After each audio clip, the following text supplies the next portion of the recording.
خپل خاوند راته طلاق راکو، خو څه وخت پس په ما باندې ډېرې زیاتې د خفګان او د مصیبت او د غم او درد ورځې راغللې. هغه ورځې بیا ما ډېر زیات د خفګان او د افسوس اظهار کولو، خو کوم داسې قدم مې اوچت کړلو چې زه پکې ډېره زیاته بدنامه شوې هم یم. دوستانو دا د یو ښځې خبرې دي چې تاسو سره به یې دلته شریکوم، خو د دوی واقعه داسې وه چې د دې ښځې او خاوند چې یو په یوه وړه خبره باندې څه لانجه راغله. کله چې لانجه راغله نو خاوند نه دې ښځې بار بار مطالبه کوله چې که ته ځان ته سړی وایې او ته سړی ما ته طلاق راکړه. نو خاوند ورته طلاق نه ورکولو. خاوند یې هم ډېر صبرناک انسان او دا ښځه چې وه دا هم ډېره زیاته صبرناک انسان او خو بس د دې صبر تمام شوی او خاوند ته یې بار بار ویل چې که ته سړی نو ما ته به طلاق راکړې. خاوند طلاق نه ورکولو. دې بیا به همدا مطالبه کوله. خاوند یې ډېر زیات مجبوره کړو. اخر یې خاوند یو کاغذ راواخیستو، په یو کاغذ باندې ورته څه لیکل وکړل او دې ته یې ورکړل او ورته وویل چې ستا خوښه ده چې ته زما نه لاړه شې نو د کور دروازه تا ته خلاصه ده. بس ښځه هم را روانه شوله، خپل سامان یې راغونډ کړلو او د پلار کور ته راغله.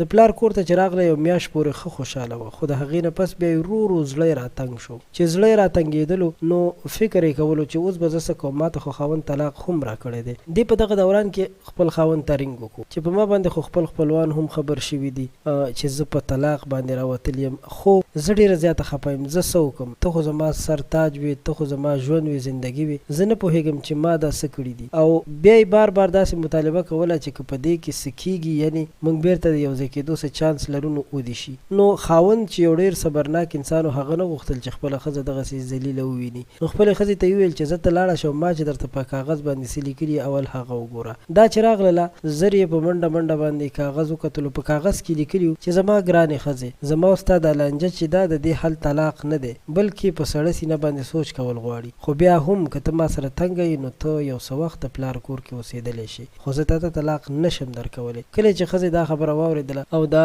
خبرې وکتلې چې په کاغذ لیکلې وې، نو بېرته په منډه راغله، خپل خاوند ته یې ټلیفون میلاو کړو. ورته یې ویل چې ما خو تا ته هغه ټیم کې ویل چې ته سړی نه یې، ځکه ما ته طلاق نه راکوي، خو چې تا ما ته په رښتیا هم طلاق نه دی راکړی، نو زه اوس ډېره خوشحاله یم چې ته په حقیقت کې اوس سړی یې. یعنې د خپل خاوند یې ډېر زیات تعریف. نو قدرمنو د دې ویډیو نه مقصد مو همدغه دی چې په کورونو کې په وړو وړو خبرو باندې لانجې نه دي کول پکار، ګزاره کول پکار دي. هر څه چې وي دا د الله پاک د طرفه وي. یو انسان ګرمول نه وي پکار، د خپل منځ کې په مینه محبت زندگی تیرول پکار دي. امید لرم دا پیغام د ویډیو بس تاسو خوښ شوي وي. نورو تازه ترین معلومات او اپډیټ لپاره زموږ چینل سبسکرایب کړئ.